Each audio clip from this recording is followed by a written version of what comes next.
சாய்ராம். இன்றைய நாளுக்கான பிரார்த்தனை. பிரார்த்தனையில் பலவிதம், ஒவ்வொன்றும் ஒரு விதம்.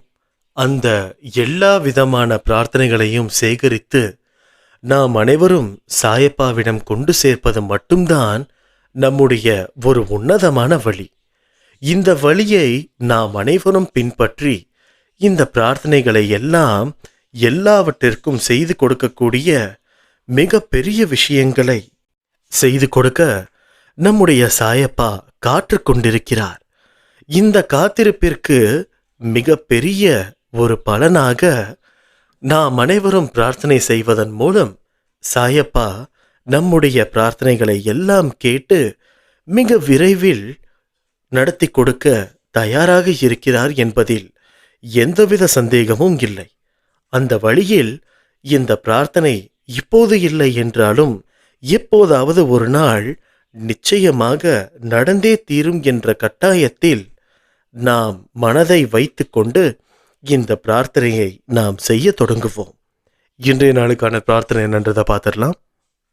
சாய் சக்தின்னு ஒருத்தங்க வச்சுருக்காங்க. அவங்களுக்கு ஒரு பெரிய கம்பெனியில் ஒரு இன்டர்வியூக்கு செலக்ட் ஆகிட்டாங்க.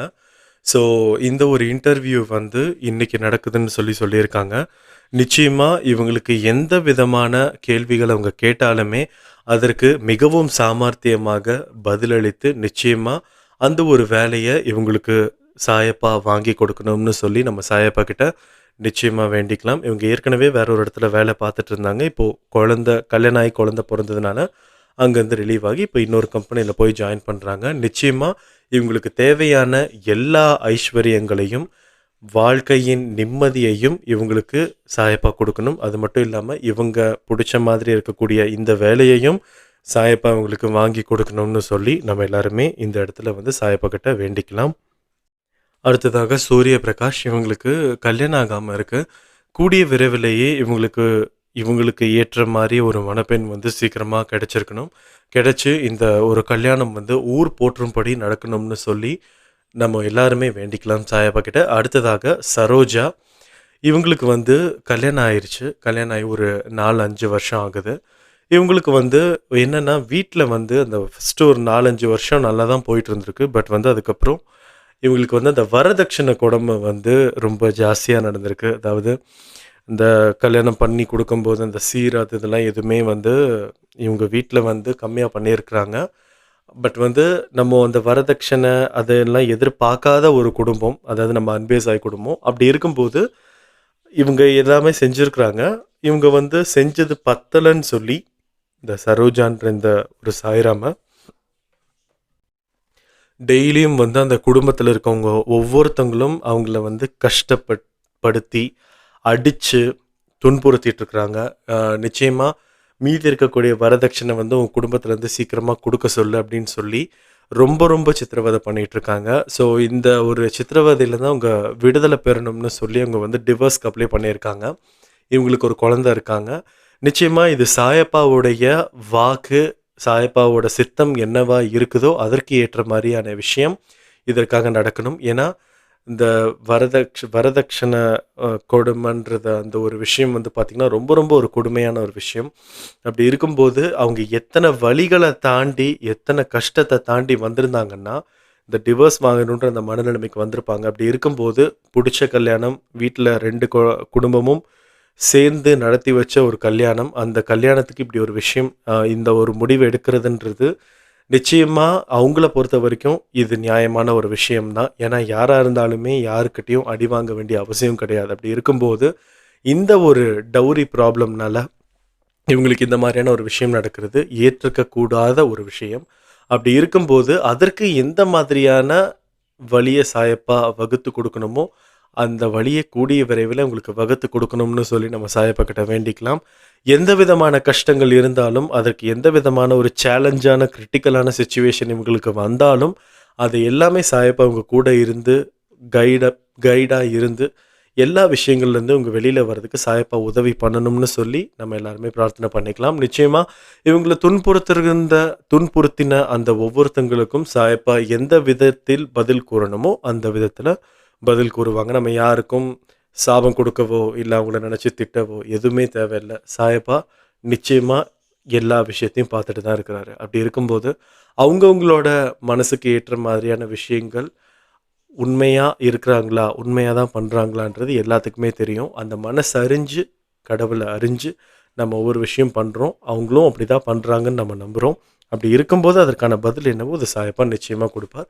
என்னவா இருந்தாலும் இவங்களுக்கான வாழ்க்கை கூடிய விரைவில ஆசீர்வதிக்கப்பட்ட ஒரு நிம்மதியான வாழ்க்கையாக வாழணும்னு சொல்லி நம்ம சாயப்பா கிட்ட வேண்டிக்கலாம். அடுத்ததாக பூர்ணிமா. இவங்க வந்து ஒரு எக்ஸாம்க்கு ட்ரை பண்ணிட்டுருக்காங்க. இவங்க அந்த எக்ஸாமில் வந்து எக்ஸாம் எழுதுறதுக்காகவே ஒரு என்ட்ரன்ஸ் இருக்குது. அந்த என்ட்ரன்ஸில் அவங்க பாஸ் ஆகணும்னு சொல்லி வேண்டுதல் வச்சுருக்காங்க. நிச்சயமாக இவங்களுக்கு வந்து எந்த விதமான என்ட்ரன்ஸில் வந்து எவ்வளோ கஷ்டமான கேள்விகள் இருந்தாலும், அந்த கஷ்டமான கேள்விகளை எல்லாத்தையும் தாண்டி இவங்க வந்து சீக்கிரமாகவே அந்த எக்ஸாம் எழுதி அதற்கான வேலையையும் இவங்க பெறணும்னு சொல்லி நம்ம சாய்பா கிட்ட வேண்டிக்கலாம். எந்த விதமான கஷ்டங்கள் இருந்தாலும் இவங்களுக்கு வந்திருக்கவே கூடாது. அப்படி வந்தாலுமே அதை எப்படி கையாளணும்ன்ற ஒரு யுக்தி இவங்களுக்கு தெரிஞ்சிருக்கணும். சாயப்பா அவங்களோட மனசுல அந்த விஷயத்திற்கான விதைகள விதைச்சிருக்கணும்னு சொல்லி நம்ம சாயப்பா கிட்ட வேண்டிக்கலாம். அடுத்ததாக நிர்மலா குமாரி. இவங்களுக்கு வந்து கல்யாணம் ஆகி ஒரு 5 வருஷம் ஆகுது. பட் இப்போ வரைக்கும் குழந்தை இல்ல. நிச்சயமா இவங்களுக்கு ஏதாவது ஒரு வழியில சாயப்பா இவங்க குடும்பம் போற்றி சீரும் சிறப்புமாக வழங்குவதற்கு, வாழ்வதற்கு ஒரு குழந்தை செல்வத்தை இவங்களுக்கு சாயப்பா அருள் புரியணும்னு சொல்லி நம்ம சாயப்பா கிட்ட வேண்டிக்கலாம். நிச்சயமா எப்படிப்பட்ட கஷ்டத்த அனுபவிச்சிருப்பாங்கன்னு நம்ம எல்லாத்துக்குமே தெரியுது. இந்த கஷ்டத்துக்கு எல்லாத்துக்குமே ஒரு பதிலா சாயப்பா நிச்சயமா அத நடத்தி குடுக்கணும்னு சொல்லி நம்ம சாயப்பா கிட்ட வேண்டிக்கலாம். அடுத்ததாக அருணா. இவங்களுடைய மகன் சுரேஷ் ராகவேந்திரன். இவங்களுக்கு வந்து கல்யாணம் ஆகாம இருக்கு. இவங்களுக்கு வந்து 33 வயசு ஆகுச்சு. இவர் வந்து ஒரு டாக்டரா இருக்கிறாரு. பட் இருந்தாலும் இன்னும் கல்யாணம் ஆகல. நிச்சயமா இவங்களுக்கு ஏற்ற மாதிரியான ஒரு மணப்பெண் கூடிய விரைவில கிடைச்சு, அந்த கல்யாணம் வந்து ஒரு ஆரோக்கியமான ஒரு கல்யாணமாகவும், சீரும் சிறப்புமாக வாழக்கூடிய ஒரு கல்யாணமாகவும் சாயப்பாவின் ஆசீர்வாதத்தில் நடந்தே தீரணும்னு சொல்லி நம்ம சாயப்பா கிட்ட வேண்டிக்கலாம். அப்படியே நம்ம நேரா பொது பிரார்த்தனைக்கு போய்க்கலாம். இன்றைய நாளில் யார் யாரெல்லாம் பர்த்டே செலிப்ரேட் பண்ணுறீங்களோ, வெட்டிங் டே செலிப்ரேட் பண்ணுறீங்களோ, அவங்க எல்லாத்துக்குமே ஒரு பெரிய விஷஸ். நிச்சயமா எல்லா விதமான ஆசீர்வாதங்களும் சாயப்பா இந்த நாளில் உங்களுக்கு கொடுத்துருப்பாருன்னு நான் நம்புகிறேன். அது மட்டும் இல்லாமல் அனுதினமும் இந்த நாள் இந்த இந்த ஞாயிற்றுக்கிழமையை வந்து ஒரு சந்தோஷமாக கொண்டாட முடியாத சில நிறைய குடும்பங்கள் இருக்குது. நிறைய குழந்தைகள் நிறைய கையில் வந்து ஒரு ரூ. 50 மட்டும்தான் காசு இருக்குது. அடுத்ததாக என்ன பண்ணுறதுன்னு தெரியல. அப்படி இருக்கக்கூடிய நிறைய குடும்பங்கள் இருக்குது.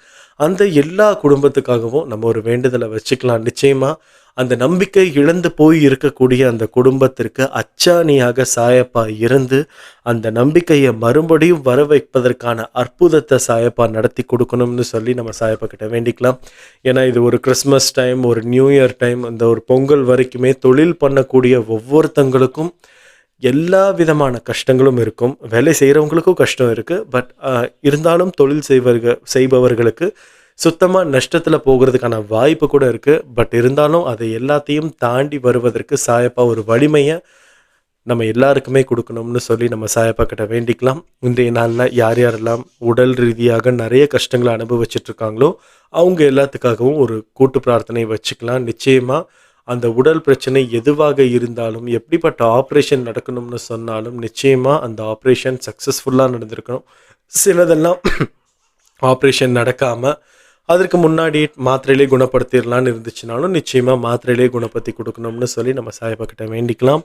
இது மட்டும் இல்லாமல் இந்த பதிவை கேட்டுட்டு இருக்கக்கூடிய ஒவ்வொரு சாய்ராமோட மன பிரார்த்தனைகளையும் சாயப்பா நிறைவேற்றி கொடுக்கணும்னு சொல்லி நம்ம எல்லாரும் வேண்டிக்கலாம். அது மட்டும் இல்லாமல் அன்பே சாய் குடும்பத்தில் உள்ள ஒவ்வொருவரின் தனிப்பட்ட பிரச்சனைகளையும் சாயப்பா சரி செய்து வைக்கணும்னு சொல்லி நம்ம சாயப்பா கிட்ட வேண்டி இந்த ஆடியோவை நான் முடிக்கிறேன். ஜெய் சாய்ராம்.